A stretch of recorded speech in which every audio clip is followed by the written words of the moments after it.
Okay, it's Arctic EV road trip day 10. We have had a lovely couple of rest days on the island at the top of Scandinavia. We've been to Nordkap, the North Cape. We've had a lovely stay in Honungsvåg, the main town on the island, and we've been driving around looking at all the sights that that beautiful part of the world has to offer. We're now heading south. We've left the island. We've gone back through the Nordkap tunnel. We're in Skadi, charging up here. At this stop here, there's a hotel, motel over the road. There are 3 Tesla superchargers here. There's also some other local charging networks available here as well. Very, very, very quiet. I think there's a Polestar car charging behind me there on the Tesla charger. So like many of the chargers here, it's open to all. Like I say, it's been a lovely few days, but the rain is now really coming down. We've had some weather to deal with for the last hour or two while we've been on the road, and we've got more to deal with, the forecast says, over the next few days. Charging is holding up fine. Obviously the efficiency goes down a little bit in the colder weather, and we've seen the battery starting to warm up a lot longer before charges in this weather as well. But this is our first stop of a few, so we'll see how we go along the way. Tromsø's quite a way away. Depending on how it routes us, it might take us the roadway, it might take us the beautiful ferryway. So we don't know what's going to happen yet, so it's a long way ahead. As I speak to you now, it's 10:30 in the morning, and I think we'll probably get there about 6 or 7 this evening, so quite a long way to go. But that's us for now. We'll catch up with you later.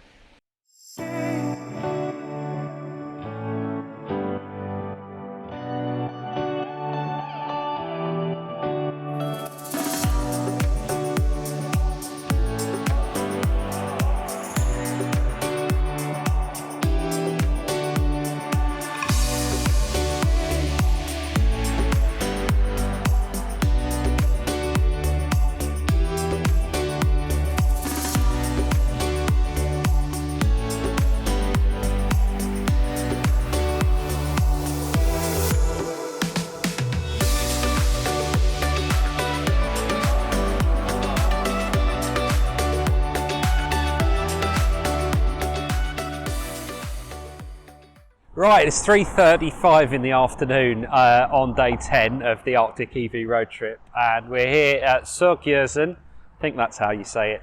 It's a lovely charging station by the fjord. Look at this, beautiful, absolutely beautiful. You might recognise it from some of the tweets we sent a few days ago, because at the top of our loop around Scandinavia, there's a bit sticking up at the top where we sort of go there and back. So we're on the same piece of road we were on a few days ago, and we're heading back. I must say, at this time in the afternoon, having driven all the way from Nordkap and still with a few hours and possibly a ferry to go to Tromsø, I am really feeling it now. Anyway, I've had some coffee, we're taking regular breaks, we'll be there around early evening, so not a problem, but you do start to feel it at this stage, especially when you're driving long distances. But we've had 2 great rest days, so we're doing all right, we're in good shape. And those chargers over the road there, nice and fast, and I think there's 5 or 6 there, and about 2 or 3 in use. Someone's just unhitched a caravan from their Tesla and parked that in place as well. So it's all fine there. So still a long way to go. Not sure yet whether the car's going to send us the ferryway or the long way, but we'll see. But anyway, I can just enjoy the view while we're charging and recharge my own batteries as well.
I thought I'd just show you this lovely view out here. We're driving down the sort of west coast of the mainland of Norway, and that's sort of the fjords there and the mountains covered in thick fog there. We've been through that fog a few times on this trip. It looks great. We're actually at the point pretty much where we're crossing back underneath the 70 degrees latitude line, and there's not much to mark it here. I remember being in Shetland maybe about 6 or 7 years ago, and there's a nice little sign that just sort of marks the point you've got it. But all we've got here is this hut and this bin.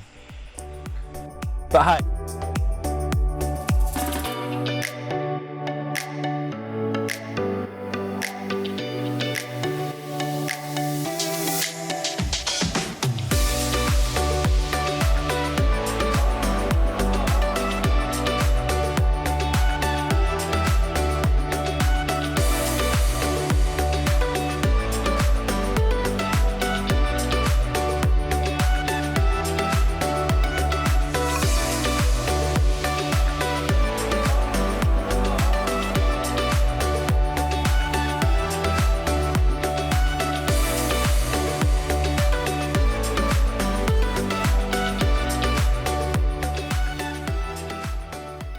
So I'm talking to you at 8:30 on the evening of day 10, and we're in the beautiful city of Tromsø, having just arrived 12 hours after we left Honningsvåg on that island at the top of Norway.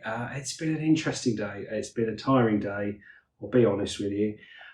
We had an interesting one where the sat-nav in the car was giving us different routes. One route was via ferries and the other route was a sort of a long way round. Well, it turns out that there are two ferries involved. There was one ferry which sort of just goes down the side of the coast, looks brilliant, goes down a fjord, doesn't really save much time. And then there's another ferry which, if you time it right, does cut off best part of an hour off of your journey. Now, we didn't make the second one. We decided not to go for it because the sat-nav was saying, it wasn't worth going for it. But we did take the first one and it was beautiful. We took this lovely route down the fjord. We got to just sit back. There's a small passenger lounge in the car, in the ferry as well. So we got to see that.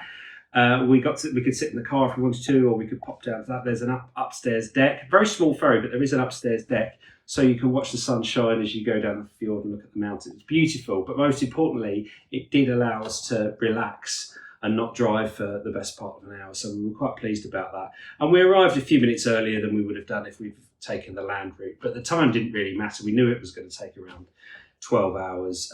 Didn't help that the elevator was broken in the hotel, and we've just had to carry all our bags up 5 flights of stairs. But hey, they did upgrade us to this lovely sea view room as compensation, so it's not all bad. But I, for one, am absolutely knackered after today. But we'll see what adventure awaits on day 11.